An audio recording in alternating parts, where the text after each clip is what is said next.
नमस्ते विद्यार्थियों। चैप्टर 6 त्रिभुज कक्षा 10। चैप्टर 6 गुजरात बोर्ड के बेसिक मैथ्स के अंदर ये आएगा सेक्शन डी में 4 मार्क्स का और स्टैंडर्ड मैथ्स में है 5 मार्क्स का। उसका एक प्रमेय है समानुपात का प्रमेय, प्रमेय 6.1। आज हम वो सिद्ध करना सीखेंगे।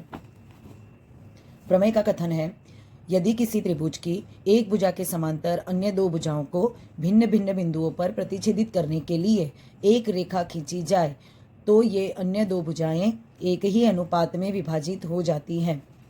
विद्यार्थी मित्रों, इस कथन को, इस प्रमेय को हम कथन के आधार से ही तैयार करेंगे, इतनी सरलता से तैयार करेंगे। बस आप पूरा ध्यान दिए, कथन में ही उत्पत्ति का शुरुआत है। कहा गया है यदि किसी त्रिभुज, जब हम त्रिभुज है तो त्रिभुज का नाम लिख देते हैं। हमें त्रिभुज ABC दिया है कि एक भुजा, अब जब त्रिभुज ABC हो तो त्रिभुज ABC की त्रिभुज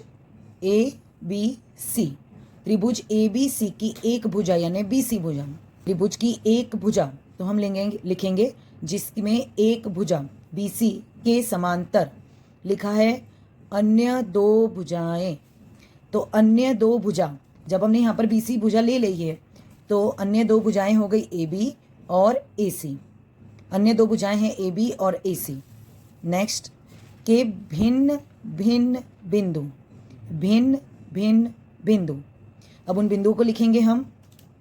बिंदु है हमारे D और E। फिर से त्रिभुज ABC दिया गया है, त्रिभुज ABC की एक भुजा BC के समांतर अन्य दो भुजाएं AB और AC के भिन्न भिन्न बिंदु D और E पर प्रतिच्छेदित करने के लिए एक रेखा यहाँ पर लिखा है खींची जाए। तो जब हम आकृति में एक रेखा खींची जाए तो DE रेखा, BC के समांतर DE रेखा खींची जाए तो ये अन्य दो भुजाएं एक ही अनुपात में विभाजित हो जाती हैं। तो ये अन्य दो भुजाएं एक ही अनुपात में, अन्य दो भुजाएं कौन सी हैं? AB और AC, एक ही अनुपात यानी AD बटे में DB बराबर AE बटे में EC। तो हमें सिद्ध करना है कि AD बटे DB बराबर AE बटे EC। विद्यार्थी मित्रों, हम कथन के आधार पर ही ये डिस्क्रिप्शन लिखेंगे, बहुत ही ज़्यादा सरल है। एक बार फिर से ध्यान दीजिए, यदि किसी त्रिभुज, तो हमें त्रिभुज ABC दिया गया है कि एक भुजा के समांतर की एक भुजा BC के समांतर लिखा है आगे अन्य दो भुजाएं। तो अन्य दो भुजा कौन सी? अन्य दो भुजा AB और AC के भिन्न भिन्न बिंदु कौन से बिंदु हैं? D और E पर प्रतिच्छेदित करने के लिए एक रेखा है DE खींची जाए तो के बाद का जो भी कथन है वो हमें सिद्ध करना है। खींची जाए, अन्य दो भुजाएं एक ही अनुपात में विभाजित हो जाती है। तो हमें सिद्ध करना है कि AD बटे DB बराबर AE बटे EC। बहुत ही सरल है। अब हम इसको आगे हल करते हैं।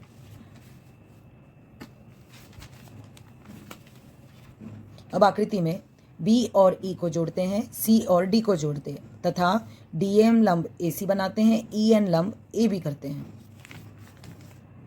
तो आकृति में B और E तथा C और D को मिलाएं, DM लंब AC, EN लंब AB खींचे।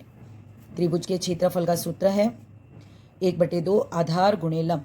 अब इस प्रमेय को हल करने के लिए हमें सिर्फ 3 त्रिभुजों के नाम याद रखने हैं। बहुत ही ज़्यादा सरल है। सबसे पहले हम क्षेत्रफल है तो हम एरिया लिख सकते हैं, क्योंकि हमने 9वीं कक्षा में सीखा था ये। एरिया ऑफ ADE बराबर 1/2 आगे की भुजा ने AD गुणे, अब भी हमने लिखा कि EN लंब है तो आधार गुणे लंब तो गुणे EN।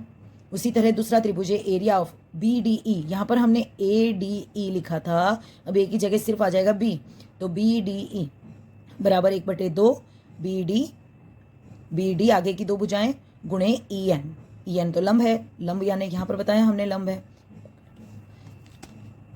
अब इन दोनों को घटाने पर, इन दोनों समीकरणों को भाग देने पर एरिया ऑफ ADE बटे एरिया ऑफ BDE बराबर 1/2 AD गुणे EN 1/2 BD गुणे EN। 1/2 और EN कट गया तो हमारे पास बचा एरिया ऑफ ADE बटे में एरिया ऑफ BD बराबर AD बटे BD।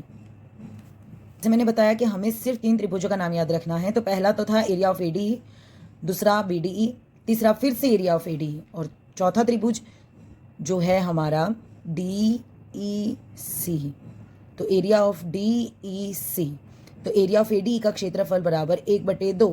AD पहले आगे वाली भुजा हमने पहले स्टार्ट में ले ली थी, इसलिए AE गुणे DM, AE गुणे D के साथ लंब है M, तो DM।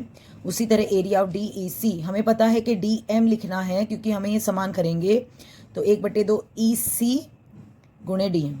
अब इन दोनों समीकरण को भी भाग दे देते हैं, तो एरिया ऑफ ADE बटे एरिया ऑफ DEC 1/2 1/2 कट गया, DM कट गया, तो बचा AE बटे EC। यहाँ दो त्रिभुज BDE और त्रिभुज DEC एक ही आधार DE तथा समांतर रेखा BC और DE के बीच बने दो त्रिभुज हैं, अर्थात एरिया ऑफ BDE बराबर एरिया ऑफ DEC। समीकरण नंबर 7, तो समीकरण 5, 6 और 7 पर से AD बटे DB बराबर AE बटे EC। प्रमेय 6.1 समानुपात का प्रमेय एग्जाम पर्पज से मोस्ट IMP है। आई होप सबको समझ में आ गया होगा ये प्रमेय। धन्यवाद।